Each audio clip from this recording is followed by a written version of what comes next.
On, you've already seen kung ano ang importance ng mga naturals.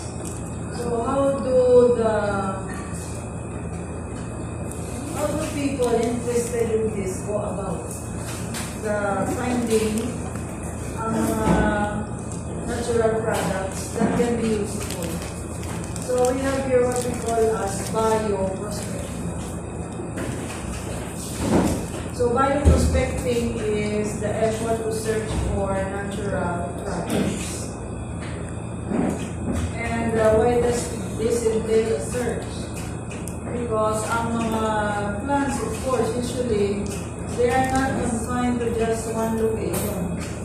So there's also geographical diversity. May mga, di ba, may mga tanong isa that you cannot find in the Visayas, tulad sa Luzon. In fact, one of the, sa atin nila commonly, I think one of the things that I found na hindi common, because you know, I used to live also sa Cagayan Valley. The job of my husband took him dito sa Cagayan Valley. Kaya sa St. Francis ako. So we're able to live there sa northern Luzon. So there were some vegetables na na-use ako dire sa Visayas. Sa ano, hindi ko ito makita. So there is geographical diversity in the location of these different plants. And this can result also in chemical diversity. And in fact, when you are going to do some projects or thesis about natural products extraction, you have to consider the location. Sa dilingan lugar, although may ara ka the same plant, but ano yan yung composition? So it will depend. May mga factors na kailangan nag-determine yun eh. So that will be a reason also for chemical diversity in relation to the location. So some of these people who are really onto searching natural products, they get to travel around the world. And what they do here is to obtain samples for analysis and evaluate the drug discovery springs or biomasses. Sa ano ka mga page na kung hindi mabasa sa historical overview?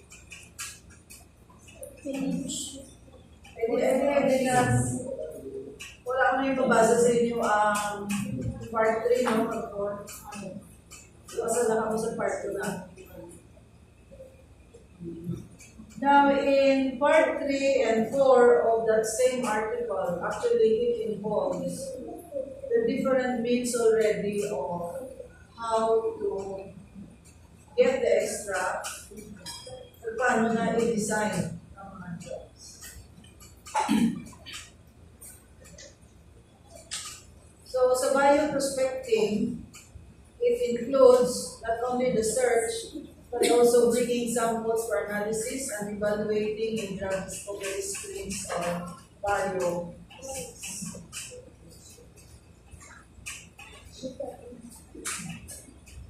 Now, the screening of natural products here, we call it as pharmacognosy. So, pharmacognosy provides the tools to identify, select, and process natural products destined for medicinal use. So, sa development of drugs, actually, obrag niya sa pharmacies. And pharmacognosy is one of their subjects. Subjects sila na. Okay, so for natural products that have some form of biological activity, we have these different terminologies. Now, the active principle, and we have also the lead compound. So, ano din siyang active principle? This is the compound that is responsible for the biological activity.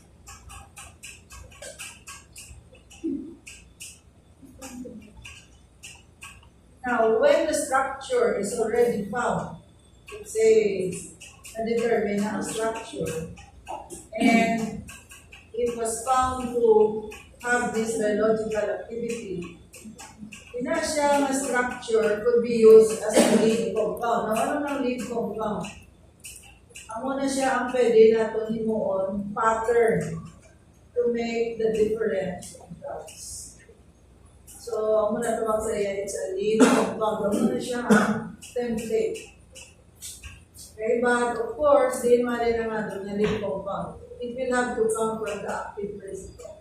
Identify ano ang active principle, and then determine the structure. And when the structure corresponds to the active principle, and you make it as a template to make the drug, that is now called as the lead. You get the sequence? As ano ang lead compound? Ang siya ang template, no?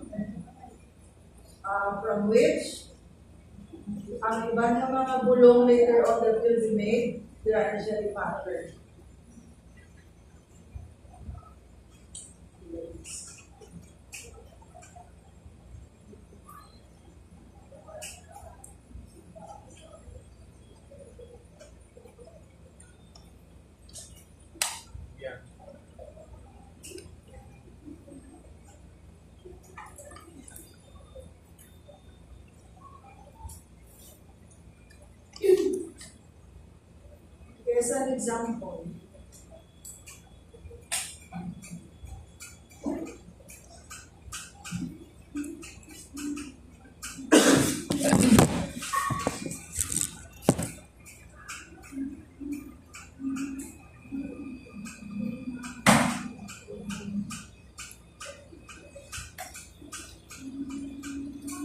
As an example, we have here a metabolite that was obtained from fungus. And the metabolite is called as lovastatin. So this lovastatin became the lead compound for a series of drugs that lower cholesterol levels. Okay, so ano ang biological activities ng lovastatin? To lower cholesterol levels. So, siguro sa inyo, because you're still young, hindi ka problema sa inyo na may mga taas ng mga cholesterol levels. Pero ako, like for example, I am taking already a drug to lower my cholesterol levels. Now, where did it start? It started from the fungal metabolite, the lovastatin. And lovastatin was made as the lead compound. Okay, so just before I proceed to the example. Ano ang biological activities ng lovastatin? Lower molecules. Okay. So, una, ang active principle ng lovastatin, ang una siya, ang may biological activity. And then it happened that the structure was reduced and it was made as a lead.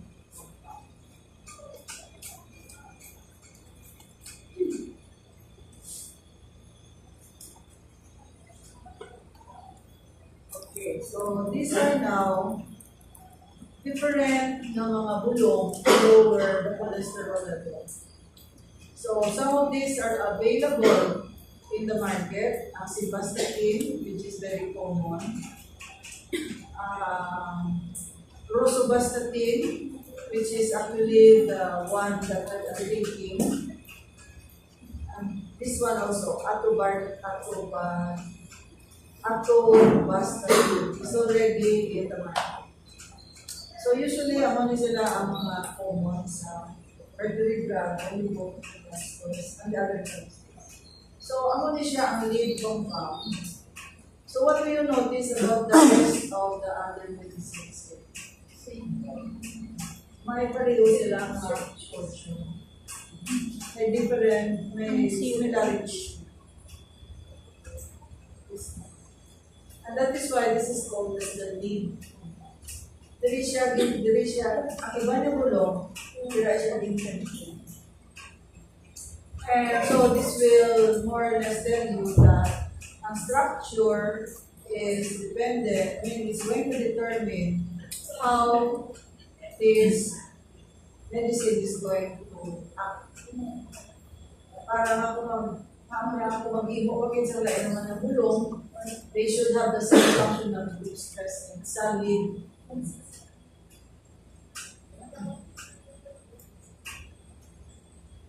So this is atorvastatin, rosuvastatin.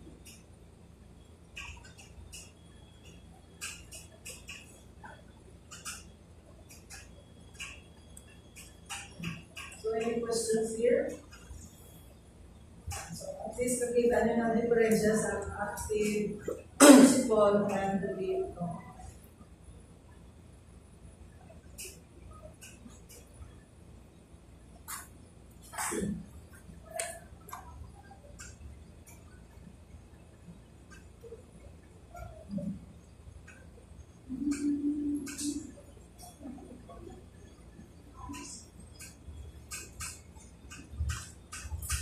Okay, so paano na siya determine, no? Ang ato ng mga components.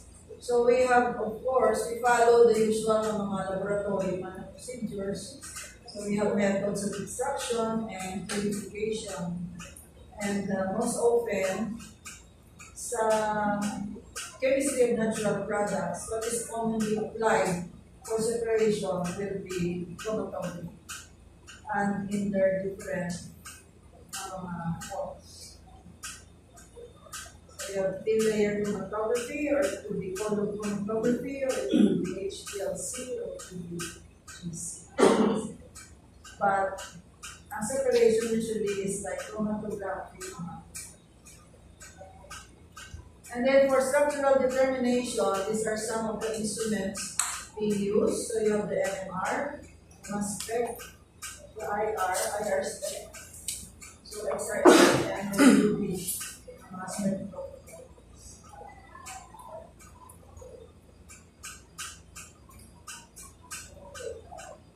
So let's now go to the source of our lead compounds or of our natural products. So the rich source of these natural products are actually the plant feed. So some of the drugs that have already been derived from the plants are here. You have the morphine, cane, digitalis, the quinine, the tubopurine, nicotine, and mescaline. So pwede nga makuha na ito sa plant mismo will be the active compounds.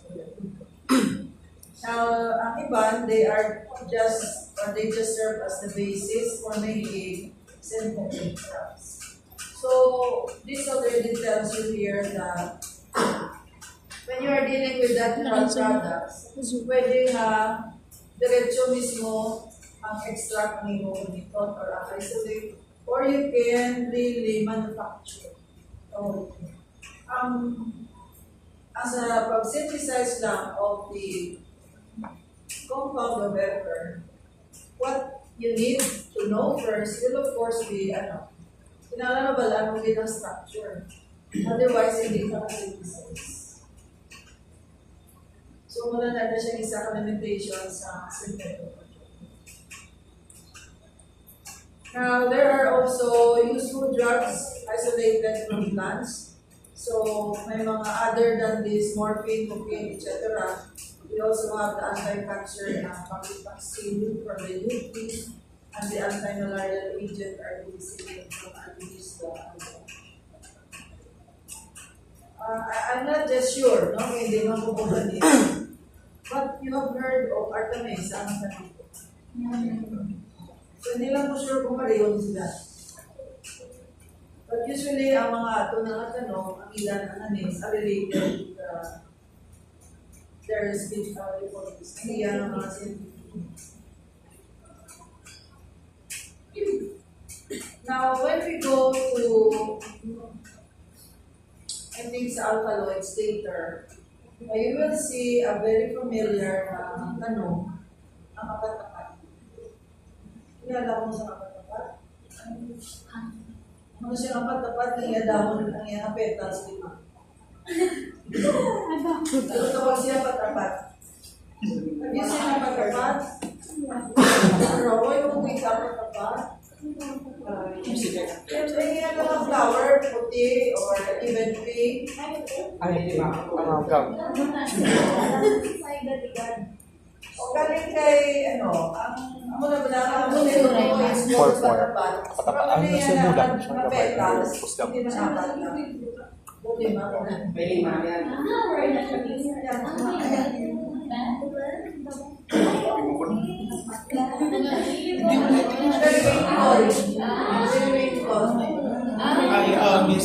Ato kayo magaling. Tarabe. Tarabe na? Alam.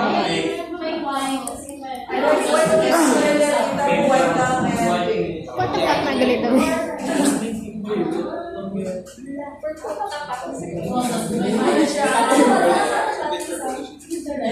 Pero yan ang petals, ba di ba? Pero nakuha yung mula ng patapat. So, yun siya, it's also a source of anti-cancer. Nato mo? Ano daw sa inyo yung process sa baybayon? Ha? Process sa baybayon? Sa ako na patapat na.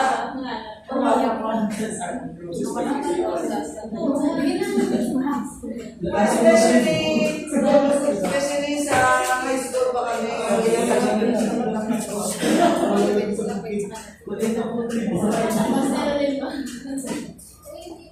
Okay, so plant kingdom, another source will be the microbial world. So this will now involve the microbes, such as bacteria, the fungi. So they have been important in discovering drugs and lead compounds. So most of these microorganisms have produced mga antibiotics. Kalipati ko sa ngalan sa mga. So itong isa ka bulong ang ginagaligya sa mga isa ka doctor during the COVID. But why do these bacteria have mga ammonia substances? Actually, ginagamit nila to defend themselves against the other microorganisms. Because it is not common, it is not uncommon na ang isa ka microorganism i-overcome mo ng isa ka organism. So that is why these bacteria will have to have their own defense for the other. Ang una nga hindi pwede na ang isa ka bacteria may added sila sa ammonia na natural product. Otherwise, it is not our. Una nga ang natural product that is ang isa, hindi mo man makita is.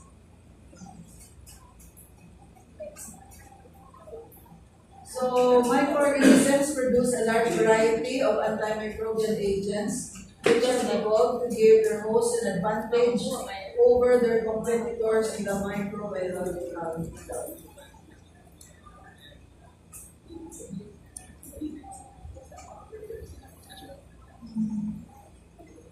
Okay, so amo na siya ang penicillin. The screening of microorganisms became highly popular because of the discovery of penicillin, which we said earlier, Janine. Now, the penicillin here is actually an antibiotic, and ang iyang form is a beta-lactam.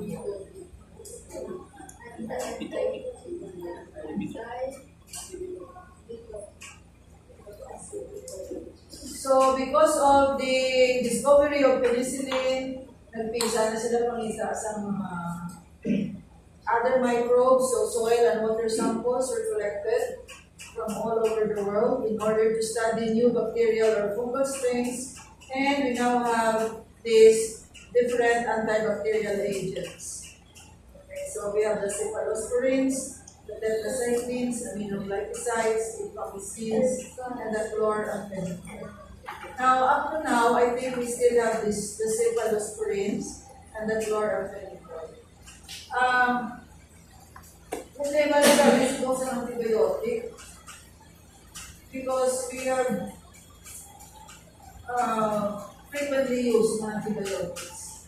Ang mga nag-infect sa ating bacteria have also become immune. Nag-develop sila resistance. Like for example, when I was 9 years old, may tonsillitis ako. So, ako na lang nag-order sa hapon ng penicillin. Matawagan ko sa doctor order penicillin. And so, you see, when you keep on using the same antibiotic, the-infect na streptococcus, siguro na siya na, will become immune, resistant to the penicillin. So, hindi na siya mapatay. Because it has now become resistant to the antibiotic. So, ano ang himuon sa doctor? The doctor will prescribe to you another antibiotic, which is higher in efficacy. So, kung na sige mo gamit, basta mag-develop naman sila resistance. So, mag-shift ka naman sa another naman ng antibiotic. So, have you noticed what happens now kung nag-makakas ng antibiotic? Gamahal ang presyo. Hindi naman sila. Sa una, pila na ng penicillin. Isa lang ang moxicillin sa buong barato kung nangyari. But the other ones that are high na medyang generation ito, kung ano na, isa pa kumar sa 100 pesos. And the reason behind that is nag-develop physically ang antibiotic to the previous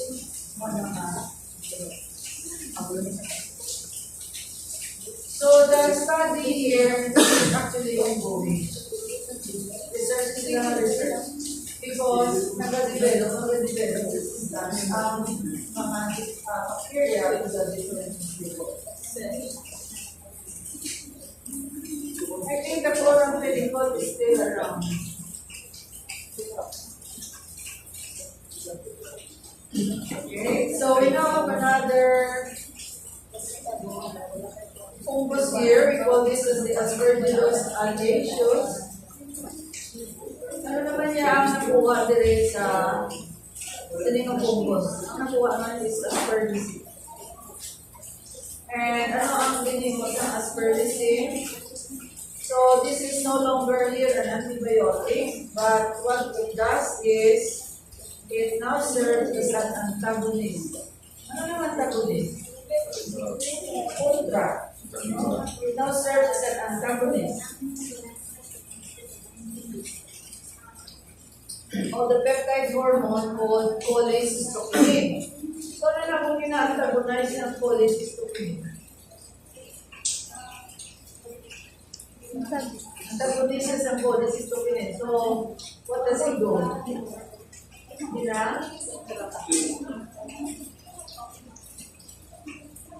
What does it do to cholecystokinin? Kung antagonist siya.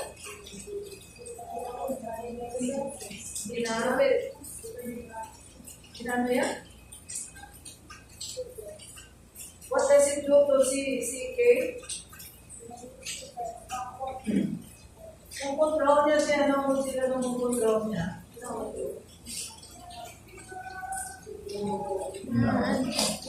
Nawala yan. So kung kawayo niya, wag nilapay na. Intimidate? Eliminate? It will not necessarily be eliminated, but it will now stop. It will now stop the function of the CCK.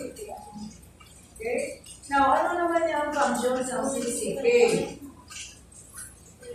Ang function ng CCK is the suppression ng appetite. So, gusto mag-niwang natin ang cholecystokinin.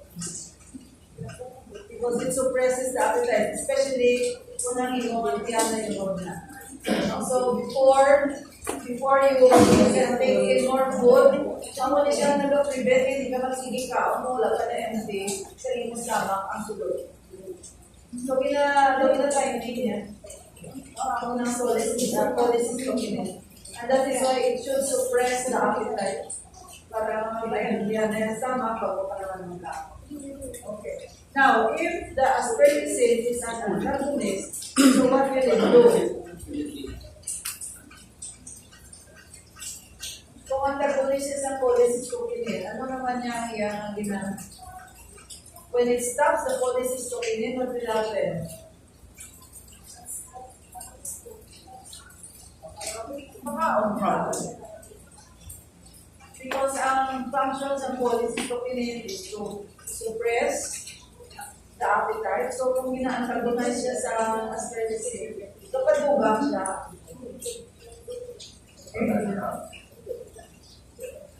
so maybe sa may mga masakit, ang mga ginagawa.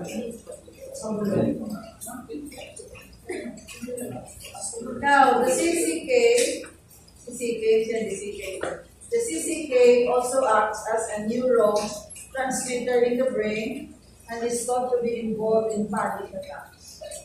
Naka-observe naman ako sa tao na nag-panic attack. Ano ang tsura sa tao na panic attack? Daw ka panglapsa. So, Panglapsa. Na-nervyos siya. At all sorts of ano. Ngayon sila kung mag-panic attack, nagatigas sila. Ginahagawa mo kasi. So, the CKK is thought to be involved in panic attacks.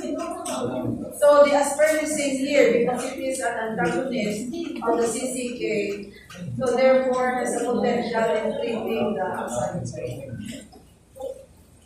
Because usually ang panic attacks, hindi na siya galing. Sa sobrang anxiety. Sobrang mga panungdong, ay pasimamo niya, pasimamo niya. Nasa solihin, nag-drop na lawas.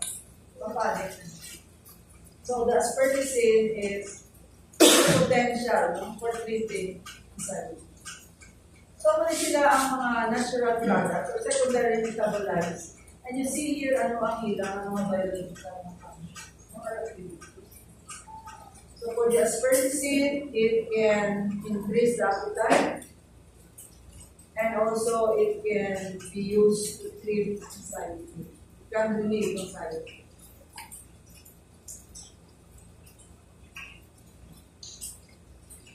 Okay, so we have talked about the robustatin. Now we have another metabolite from the fungus. We call this is the cyclosporine. And ang iyan naman niyang function is to suppress the immune response after transplantation operation. Anong transplantation ng organ?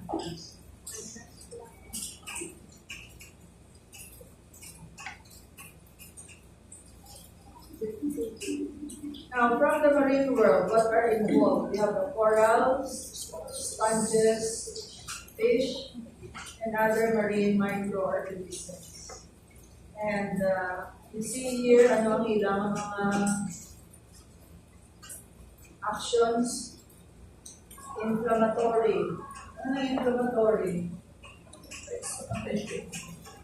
Anti-inflammatory. Ina-prevent niya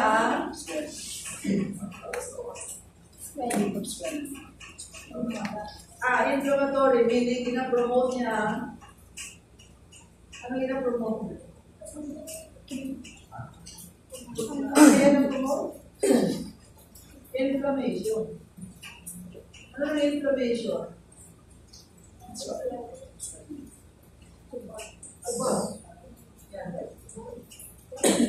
Not the usual ng ubaga, pero example lang.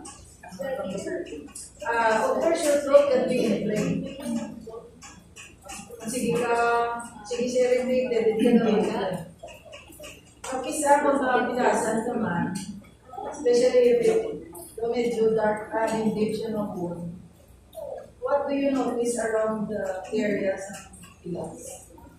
Ganda may kahapon. That's also an information.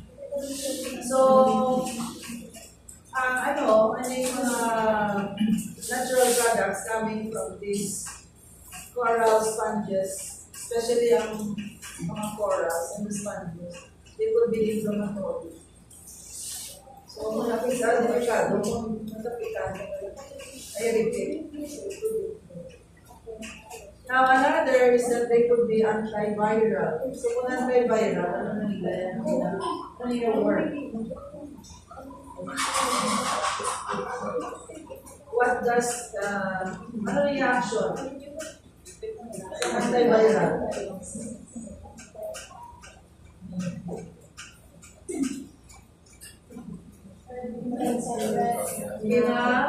Away niya ang virus. Because it's an epidemic. Although sa tungkol lang, ang virus, hindi na siya titigil isa. Ang virus is not a living organism. Diba?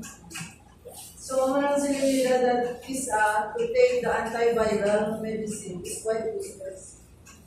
Because the virus, it will just taper off ng resistance. Especially sa wala na sa may nasusunod sa imo, gadugang sa virus in your system. That is, it's important nga kung if you're suffering from colds, ayaw give a mask. Because that is actually how we prevented the spread sa muna sa COVID, diba? Wearing the mask. And of course, you can also have here the anti-cancer na. So, what is an example? We have the puracin A, which is obtained from the marine cyanobacterium. And ano ang iyang activity? So, pareho ito sa katapat ng tani. Ang iyang biological activity is anti-tumor.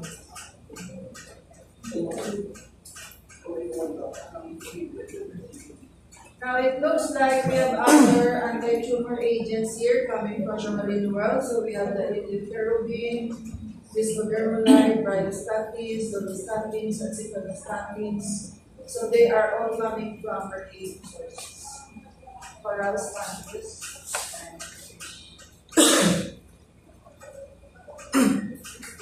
Pero hindi siya yung puracin A is a cyanobacterium. So, kagaw.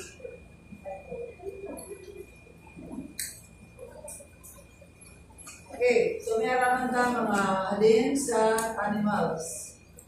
Ano niya mga animals usually nag-attack sa mga limbong pa. So we have the frog. Ito kayo na sige mention sa frog. So we have here the frog, the African slowed frog. It yields a series of antibiotic peptides extracted from the skin. Then we also have the Ecuadorian poison frog that also yields potent analgesic. Ipibantidine, also extracted from the skin.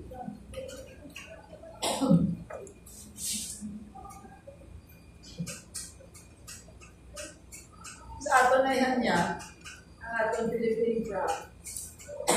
Ano yan ang makuha? Wala magiging nakasara.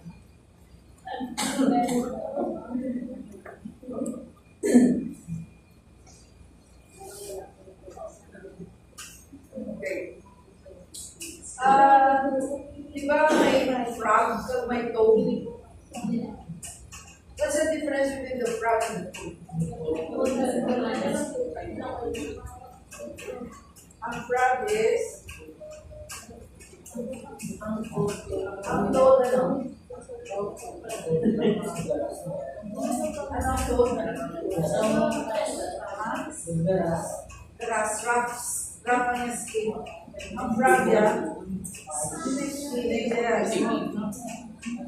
so these are frogs, toads. Although I heard si Lingman that may poison with ang toes. Naharapin sila. Pero wala lang mo pala kung galing. Yung ginaspit nila or from the skin of sa ilang body man, mismo sa lawas. Oo. Organs, may mga lindo, ginagawa, yung mga organs, may nakaos, may mga Nakaot lang.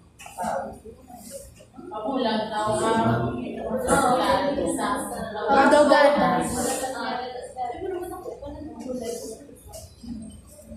Pero iba na yung nakaot nila. Ang fried. Hindi. Paano na po ako pala yung panit? Paano na ako yung panit?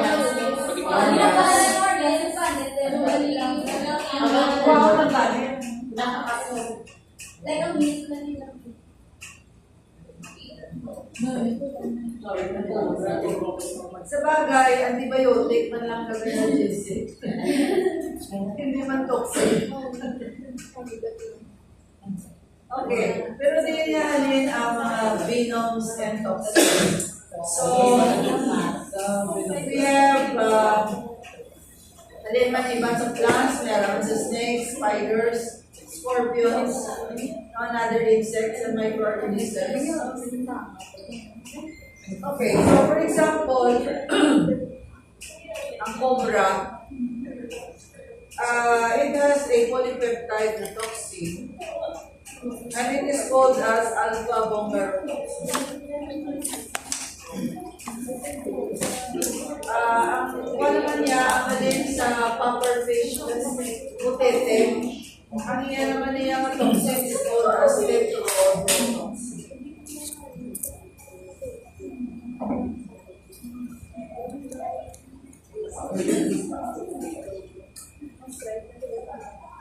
If you have finished watching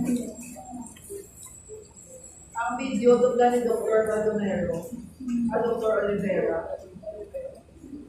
he mentioned the venom coming from the conchia.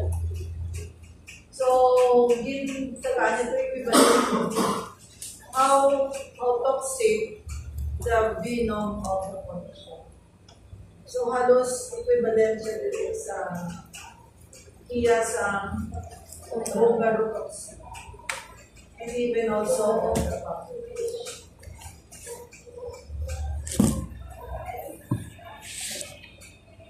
Wala ako di ba isa may kita mo share. I think you have to be careful already. So, I don't know kung ano na share classes. Step mo naman. Step.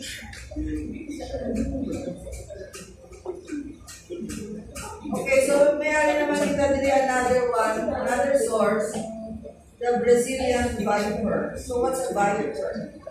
Snake siya. And ano ang iyang toxin? You call it as peptide. And ano ang significance ng iyang peptide? It's the lead compound for development of anti-hypertensive agents. Like silamsane, silazapine, and captopril. Now, what is anti-hypertensive? Para sa... Wala isa mga pula. So, they are used to lower blood pressure. Especially sa mga dalawang taas.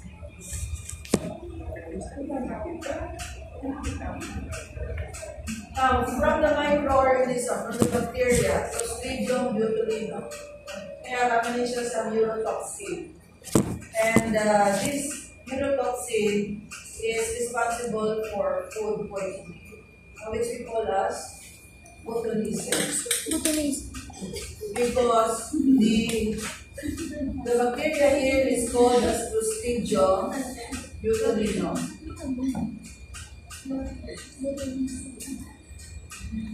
Okay, so ano ang gamit sa neurotoxin responsible for food poisoning? Ano ang iyang clinical use? So it can be injected into the muscles, such as those controlling the eyelids, to prevent muscle spasm. So why are they able to produce muscle spasm? Ano mga muscle spasm? Problem sa mga muscles. So, when they're injected into the part of the muscle, nag-prevent siya sa muscle spasm.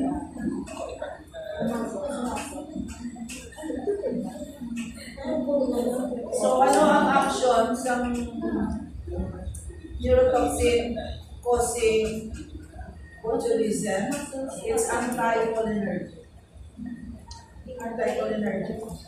Because it prevents cholinergic transmission. So, una nga nagkakatulong ang mga muscle spasms.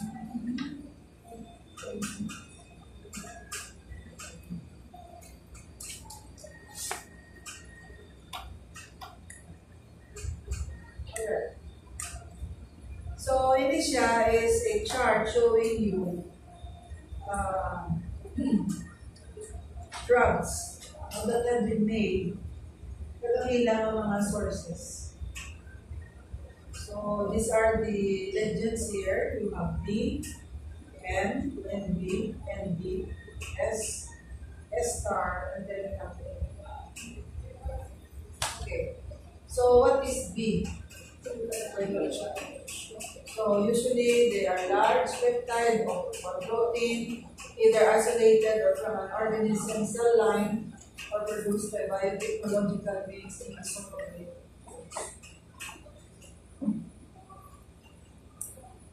Tapos natural product as is. Then you have NB, natural product, non-botanical.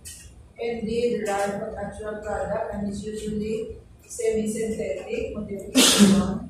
And then may Arabica S, which is totally synthetic. And we also have an S star here, which is also by total synthesis. Pero may ano siya, may core. Meron siya core, which is part of the natural product.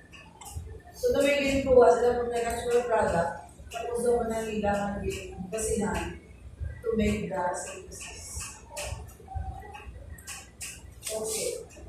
So you see here that this is the distribution. How much of the drugs are made synthetically how much of the drugs come from natural products as is, or how much of the products are semi-synthetically made. Okay, so muna yung mga proportion. So this is B here. This one is S synthetic. Ang atong niya N. And then one yung atong semi-synthetic. Okay. So if you look at this, ang atong na drugs, usually paano ginagawa?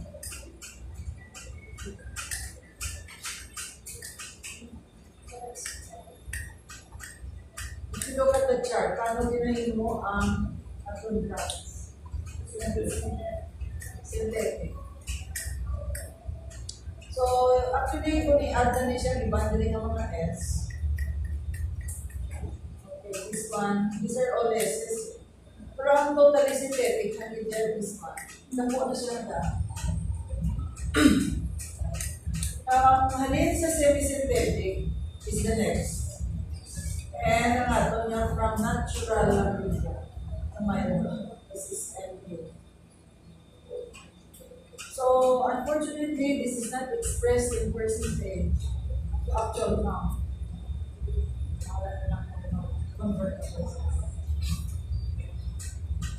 Okay, so I'm showing you this because we will now look at ano ang advantages of the methods of making the drug.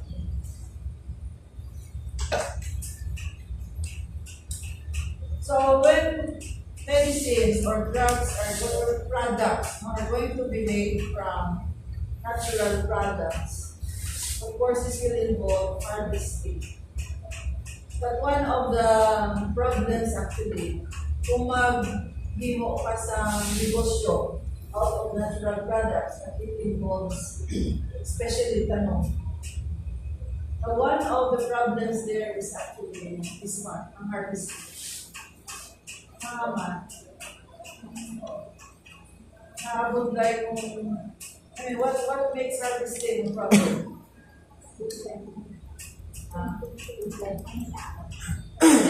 Udlay mga tao because it is what? Plants are usually seasonal. So what are enumerated here is the harvesting of natural products will be tedious, time consuming, and overall it's going to be expensive. And then later on, it will be unsustainable. Ito seasonal ganun siya. So you will have to, at least umungka, patupasin nyo na certain plant, umuso mo na siya, and then it will take another, usually, kalawig ng tubo ang tanong. So depende sa tanong, diba? And that is why there's a potential, there's a prospect na magiging unsustainable ang ibong negosyo kung magsugod yun. Because maybe, wala ka na sa ipasunod. Okay, so if you were the, let's say, nag-venture ka into a business like that, what will you do? Para masulog mo din ang problem.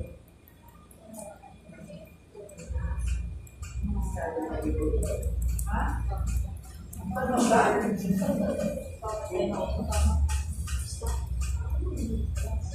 Kung ikaw ba rin gusto ikaw yung matanong, but how will you solve this problem?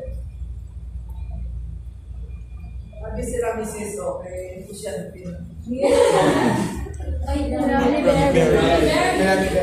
Very, very.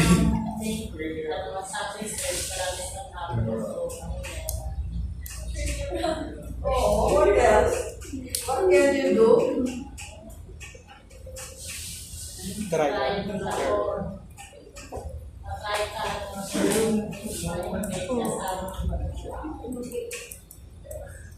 Maybe what you can do is something with bright idea. So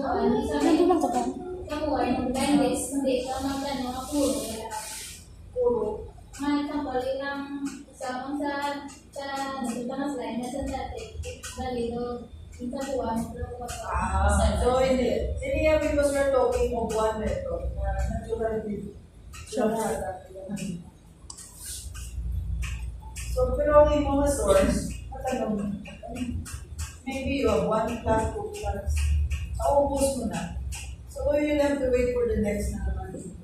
So kung ikaw, if you are going to venture on that business, Sige. paano mo na siya masolve na hindi na siya hindi siya pala maging unsustainable.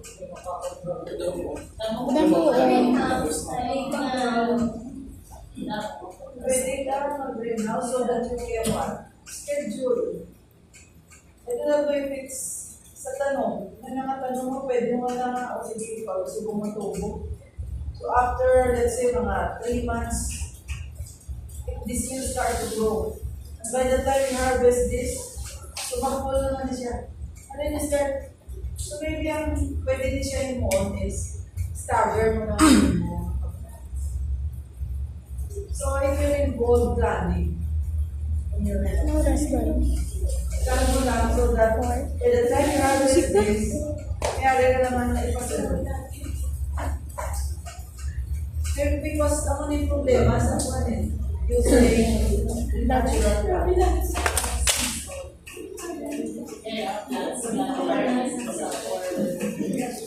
Yung ID doon? Dugay.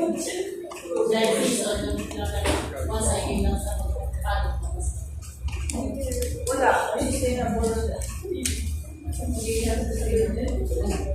Wala ang kanila, Lord. Siguro ay baka mo di... Saan ka muna tao? I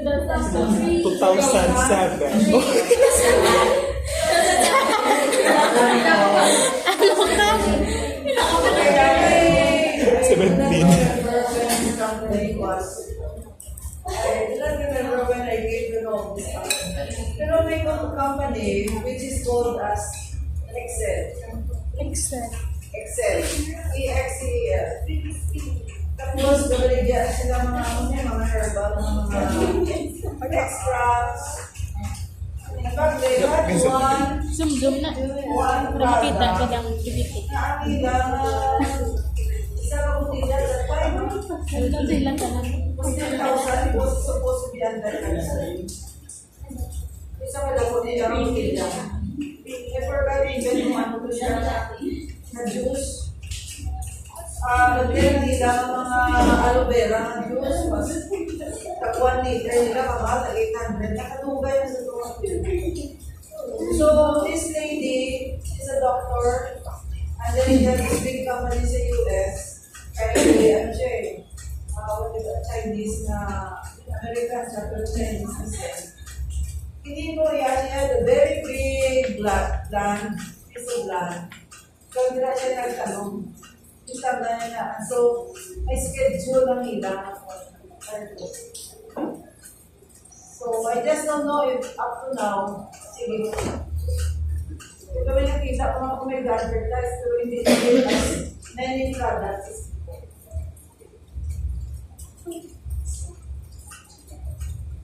Now, another disadvantage here of using natural products is the limitation sa number of structural analogs that can be obtained.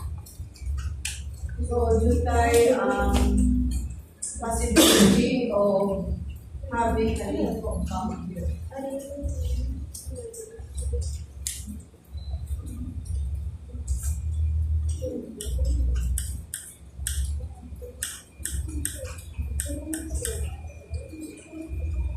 Okay, so then you are using natural products. Usually, ang ginagamit mo dahil is the isolate. So, extract mo siya, let's say, from the leaves, kung di na nakapart ang ibang. By the way, ang pagtubo sa natural products, there's migration of the substances in the part of the plant. So, pwede maaari din siya sa leaves, pwede siya sa atong parts of the plant. So, that when the plant is harvested,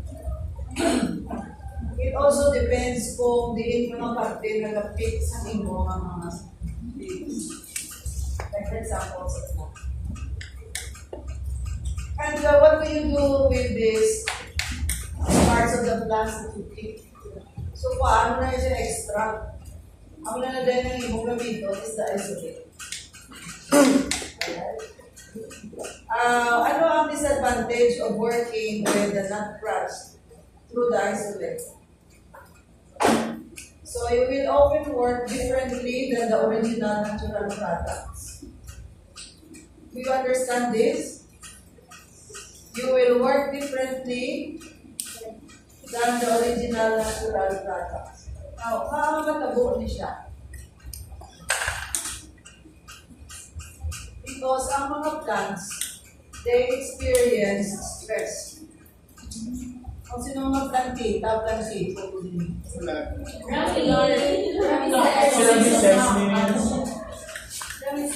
So, ang mga plants, pag mo na sila puksian sa mga dahon, puksian sa mga bulak, or even if you endure them, ay bumasak. Basta may mag-bend sa ilang mabalik. That is actually stress with them. And when they are stressed, ang ilan na gina-produce ng mga natural products or metabolites, malaid. So, if you are handling mga tanong and then nasilita, ay, hindi nga natural mga metabolite ng mundo. But then, by the time you pick them, already, malain na siya ng mga natural products. Ang secondary. That is why, sometimes sa mga research, Kasi na may mag-produce ng facility because of that. So, you have to exert atmosphere. And then you have to know which part of the plant you can get a bigger quantity of the metabolite.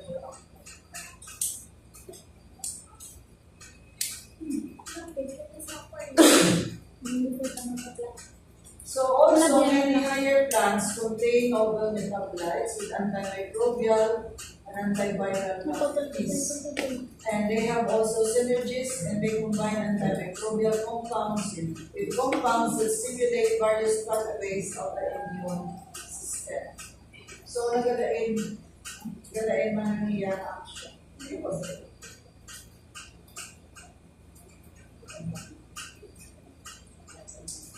So, kung hindi mo makuha with an exact na component, and you just rely on the isolate, you will now have a mixture of these different substances. And when you have these different substances, ang muning pwede na combination of the antimicrobial compounds with compounds that stimulate various pathways in the immune system.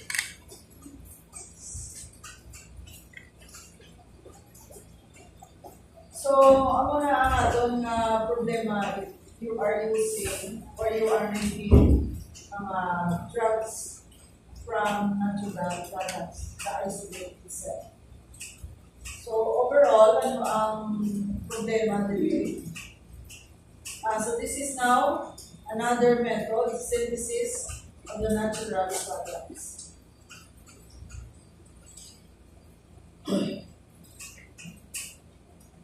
Now, one of the hindrances to synthesis is, of course, problema with organic chemistry. So, mag-synthesize ka sa compound is really difficult, and then it's going to be expensive. Now, another thing why it makes it difficult is ang atong mga natural products have very complex structures ay yung lead compounds. So, mag-design ka sa mga synthesis scheme, you may have some mga barriers before you can really get that from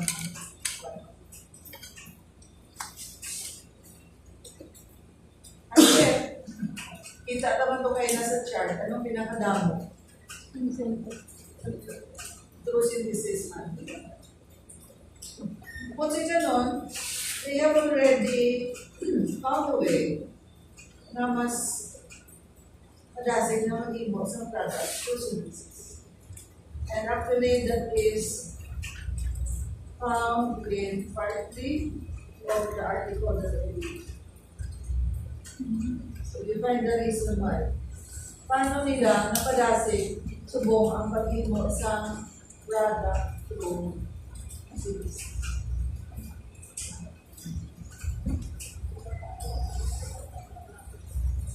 Now, ang synthetic drugs, however, have this problem here. May problem is that. What is the main problem with synthetic drugs? Severe side effects. So, ano yung mga nila sila na side effects? Kaya ikaw na makabulong, di ba? So, have you experienced side effects? Yes. Dizzy. Ay, lang to ang paralysis, kinatuyo lang siya. Hindi. Sakit sa ulo. Kung meron iba ng mga side effects na hindi ka na.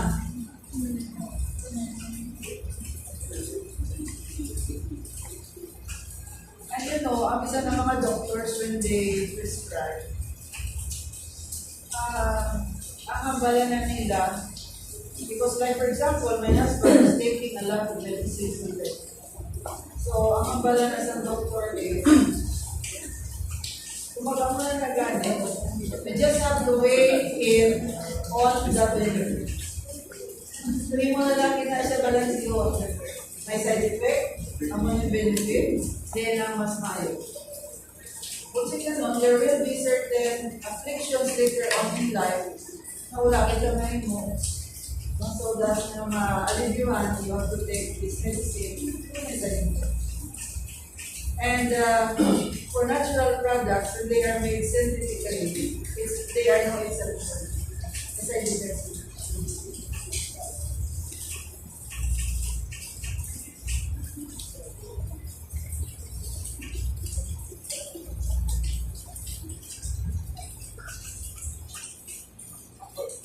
Okay, so paano ma-avoid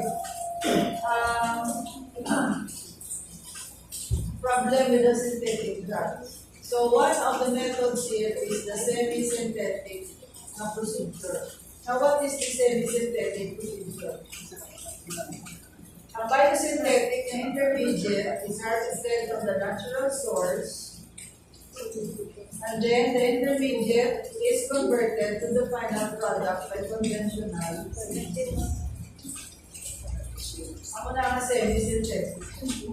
So it is like, kaya natin ito ato yung basa. Ano yung gawin ito? Another one.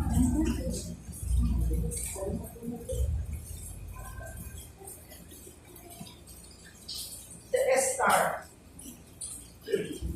Made by total synthesis, but the pharmacophore was from a natural product. Or derived from a natural product and is usually a semi-synthetic modification.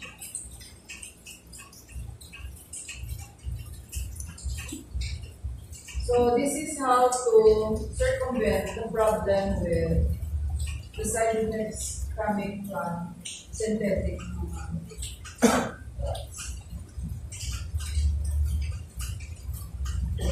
Okay, so we have here an example of a drug that has been made by means of the semi-synthetic procedure. So we have penicillin, and then we also have paclitaxel. If you remember, paclitaxel is anti-cancer. So here's the name of production is semi-synthetic. So ang ina-extract nila is not the lead compound but an intermediate, then the acetyl bacardine 3 from the needles of the nucleic, and then they carry out the four-stage synthesis from this point. Only the intermediate. So advantages of the semi-synthetic procedure: the intermediate may be more easily extracted in higher yield than the final product, and it may allow the possibility of synthesizing analogues in the final product. So, sa tatlo na itong method so far, what seems to be the most, kung ikaw, i-recommend mo? What method would you recommend? Synthetic, isolate, or semi-synthetic?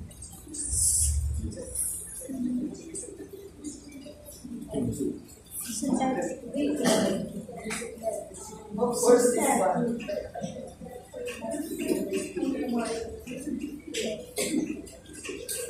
Memory synthetic. So it's simple. Correct. So let's now proceed to some of the what we have now in the market. Kaya kita na tawag ng herbal medicine, dietary supplement, nutraceutical, and then we have the functional food.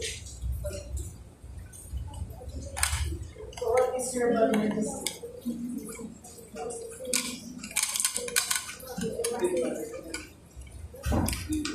So this will include crude herbal materials, preparations, and finished products that contain as active ingredients, parts of plants, and combinations therein. But it does not make any therapeutic effect. Kita nyo na baby sa mga botilya. Therapy. No therapeutic.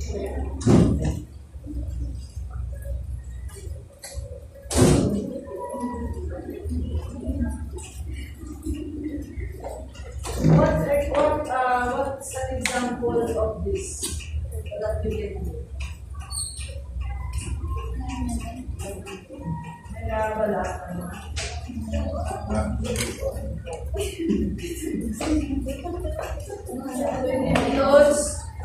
Includes crude herbal materials, preparations, and finished products that contain as active ingredients parts of plants or combinations thereof.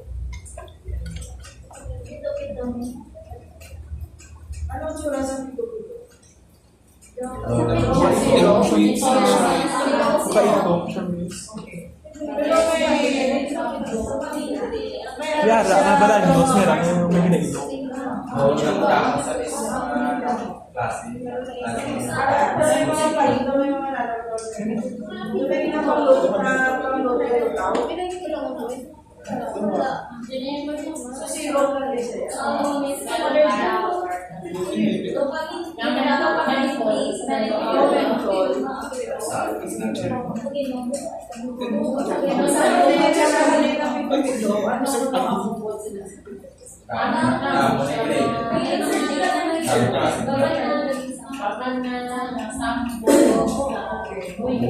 And then for what is it recommended? Diyan lang. Oo, kananda mo yun. Diba, sa nila, kayo mo, sila naman. Ano ba, dito, doon ang Madrid, kasi may natin yung isa take sa Bacolod.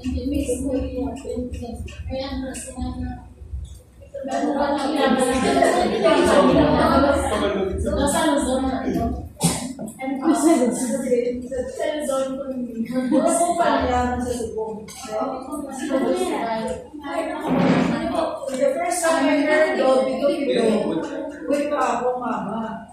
And kasi din niya, narinig ko kung yung silbido. Mga kayo mo, mga Madrid. Ito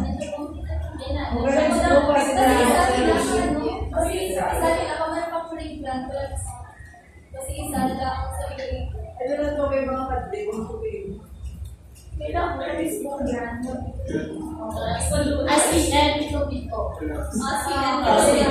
Kasi ito dapat siya, nakopya na siya.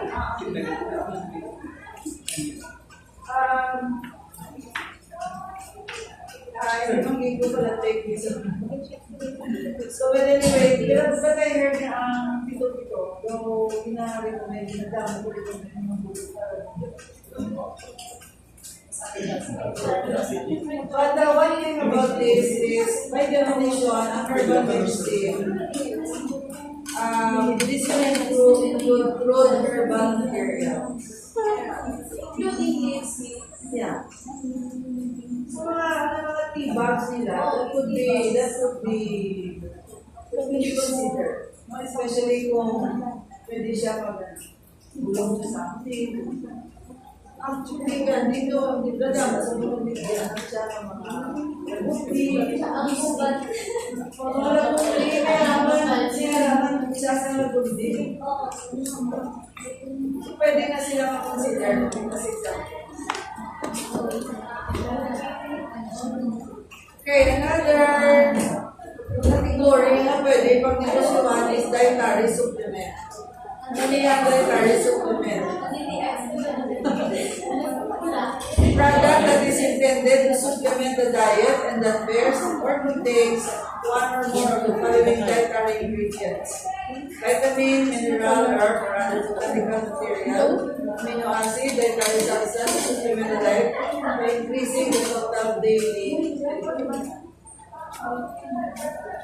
So, ano to yung mo? DPX. So, ano para sa DPX na lang? So,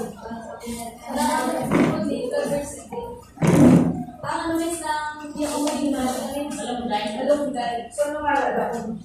Protein diversity na baba, ano sa tubig na antay. Diabetes. Anti-diabetes. Ano ba din?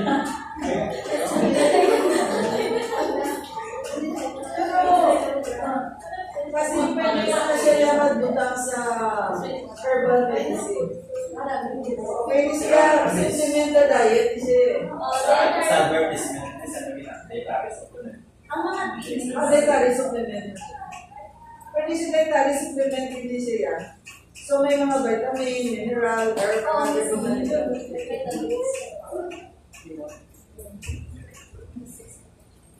and then we have here also what we call as a nutraceutical.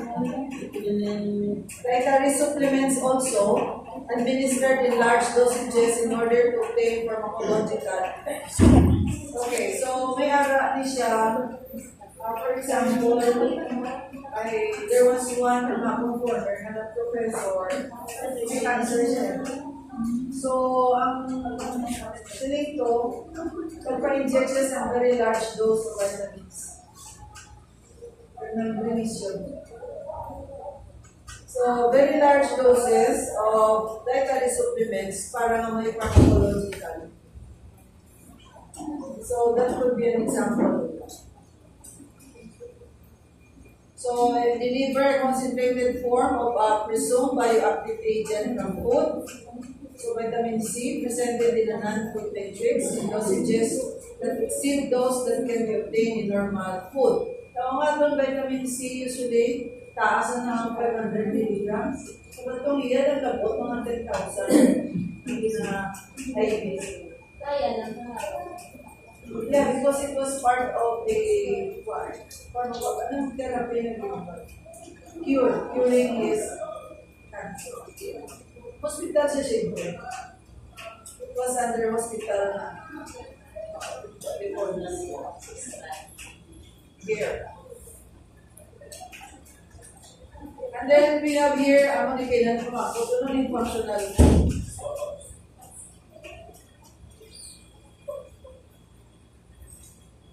So functional food will include probiotics, fermented foods with live cultures, prebiotics.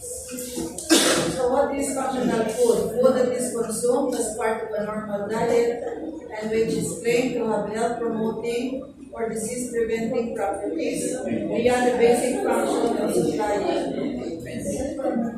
Okay, so do you think ang Yakult na intra natin?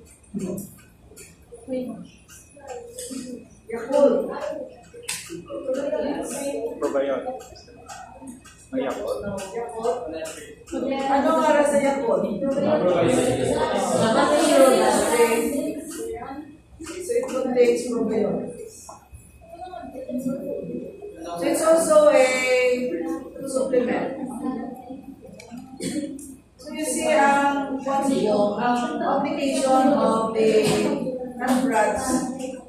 If this is going to be a source of income, you can actually come in here. So production of oils.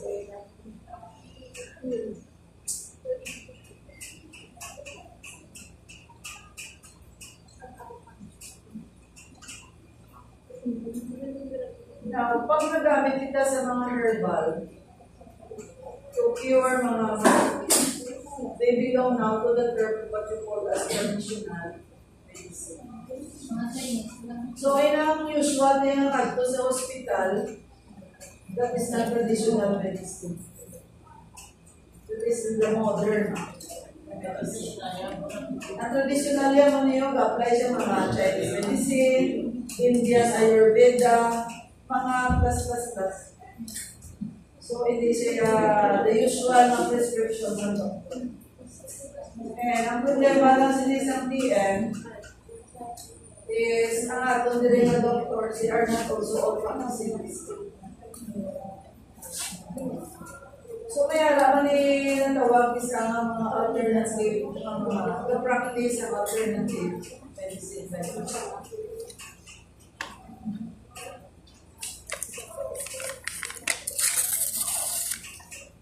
So the traditional medicine therapies include medication therapies if they involve the use of herbal medicines, animal parts and/or minerals, and non-medication therapies such as acupuncture and manual and spiritual therapies. So, saan mo sa ako?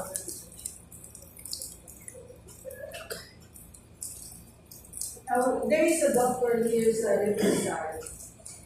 Ang yan ang name niya is pain management.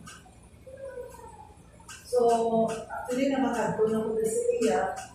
And when I went to him, was siya prescribed some medicine. Ang medicine for him is the last option. So, himuha niya sa imo because he is a siguro PT na siya na nag-specialize siya into mga acupuncture.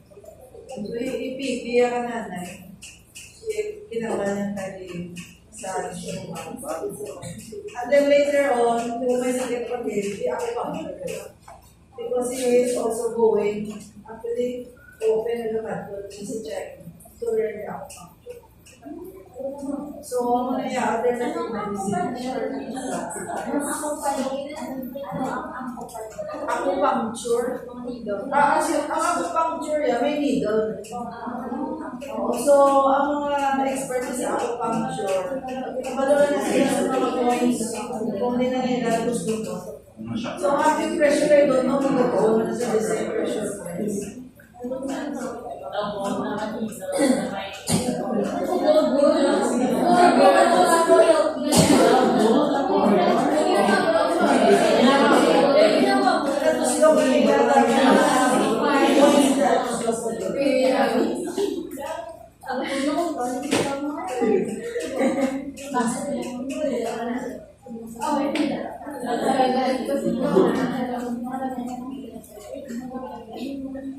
So TM is often termed complementary, alternative, or non-conventional medicine.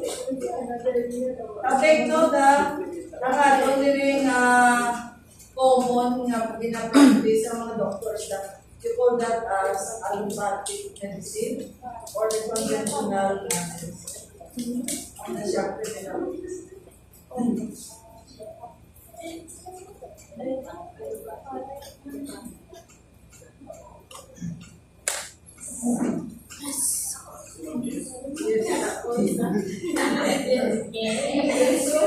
Going to end here.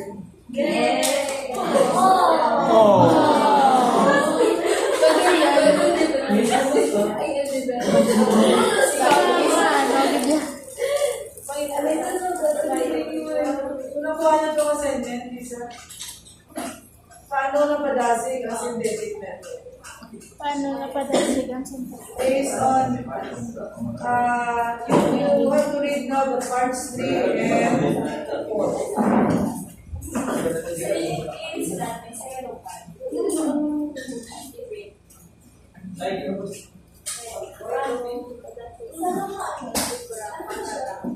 Kung ka may exam ka mo,